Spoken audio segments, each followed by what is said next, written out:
Guys, hopefully the sound's a little bit better on this video. This is a match I had against, obviously, Johnbrownjennifer. It's a random person on chess.com. And, let's get right into it. Oh no. Sorry about that. So here I go, just queen's pawn, d4. He attacks with his knight, I defend. This is another one of those things. This guy does it too.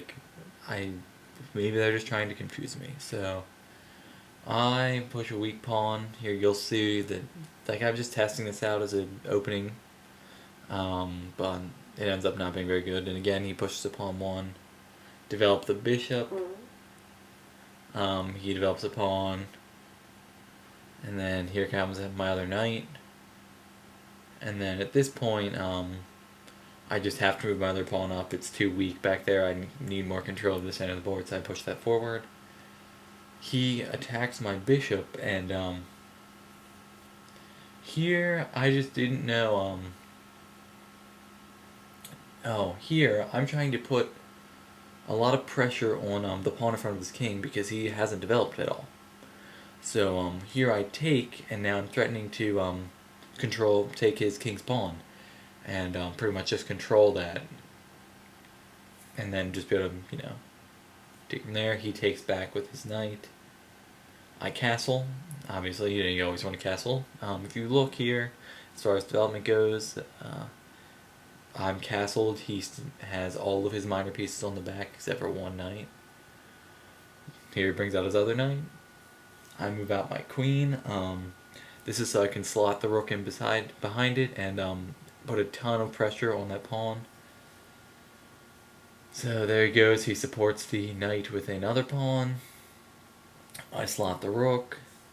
He brings out his bishop, and now his position really is a lot better. He still isn't castled, but he has the opportunity to castle on the right side, and he has a great pawn structure. Now we kind of play a waiting game. Here I'm attacking his bishop and his knight. I don't know why that took me so long. Also, my idea here was if I can take his bishop and he takes back with his queen, the only piece he can because he's in check, or what I most probably do, I can force a queen trade. So he slides his queen over. I do take the bishop. He takes my knight. I send up my queen, pretty much forcing a trade. He takes, I take back. I take with the knight because I just felt like it was better positioning, and I didn't want to have my rook not on my back file. So here he moves a pawn, and I notice, well, here I'm just forcing him to move his knight. I didn't notice it yet. So here I notice that if I can gain control of his king's, I think that's a file, I don't know. I've been mixing up rank and file, I'm sorry. So his king's file, if I can gain control, kick that pawn, I can basically have a revealed check with my rook, assuming he doesn't move his king. So here I attack those two pawns. He takes, I take back, he takes me, and now I'm in this great position to have this revealed check. I move, he's in check, he has to move his king, so I can take the rook. Pretty much I had this planned out from about here, and then I just knew if he took there, I'd be able to take his rook. Here he threatens my bishop. I just go to protect the rook. He takes a pawn. I take a pawn. He pushes a pawn, which again, this is maybe, if you'll notice, I'll go back and move. Here, both his bishop and rook are completely trapped.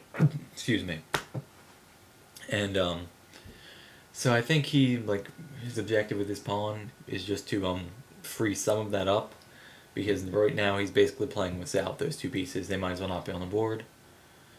So I just go put him in check again, add some more pressure. And then you'll see here, this is why he pushed that pawn down. It was not to actually use his rook, which would make sense. But my bishop on d2 now cannot move to b4 and check the king, because that pawn would be attacking it and it's defended by that rook. So here I decide to put him in check again, and he backs up. So here, yeah. Sorry, I had this game yesterday, and a lot of stuff's happened between now and then. Here I notice I can. It's not a true fork, but it's a I guess I'll call it split his knights with my bishop, and now he has to choose. So he moves his bishop, I take a knight. Based on his move with his bishop, I don't understand it, but yeah. So he develops his rook finally. I put him in check because I want to scare him away from his rook so I can take that and have a huge advantage. He just pushes towards me.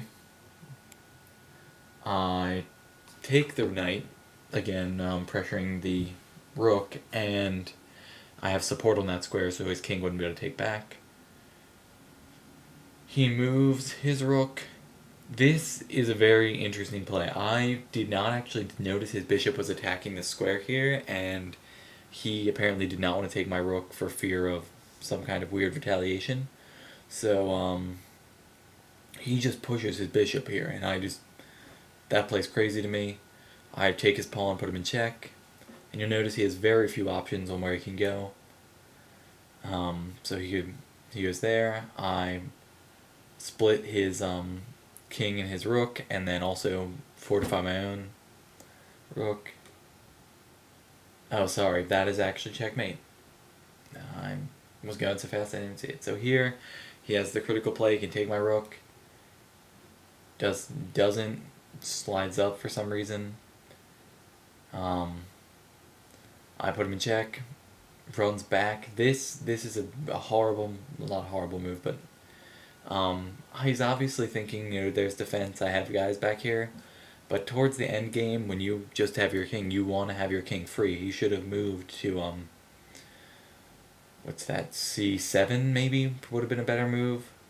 It also would have stopped my knight from coming in there to put him in check. It would have been just a much better move, would have at least prolonged the game.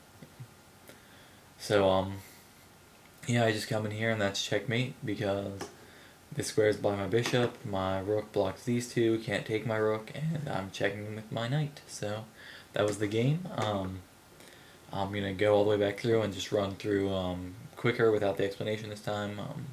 It's a recommendation I got from one of the people. They wanted to just kind of see it played out. So I guess I could have just gone all the way back, but here we are.